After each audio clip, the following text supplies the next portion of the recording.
মধ্যরাতে লাইভে এসে ২০ দিনের কাজের হিসাব দিলেন হাসনাত আব্দুল্লাহ।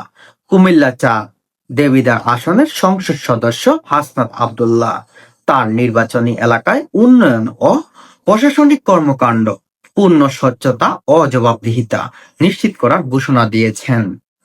মঙ্গলবার ১০ মার্চ দিবাগত মধ্যরাতে নিজের ফেসবুক পেজ থেকে লাইভে এসে তিনি এলাকার বর্তমান পরিস্থিতি এবং ভবিষ্যতের পরিকল্পনা নিয়ে বিস্তারিত ব্যাখ্যা দেন।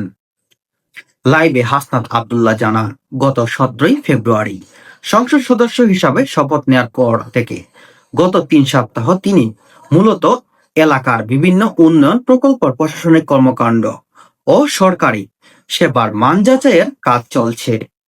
তিনি বলেন, নির্বাচনের আগে দেওয়া প্রতিশ্রুতি অনুযায়ী তিনি সরকারি কাজের তথ্য জনগণের সামনে তুলে ধরা হবে।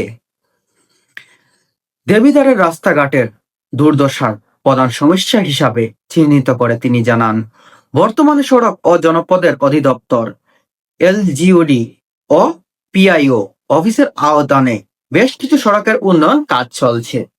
বর্তমানে আগের এসব কাজ শেষ করা লক্ষ্যে নির্ধারণ করা হয়েছে। ঠিকাদারি প্রতিষ্ঠানগুলোকে কাজের গুণগত মান বজায় রেখে নির্ধারিত সময়ে কাজ শেষ করার কড়া নির্দেশ দেন তিনি। একই সঙ্গে একাধিক কাজ নিয়ে ধীর গতিতে করায় প্রবণতা বন্ধের আহ্বান জানান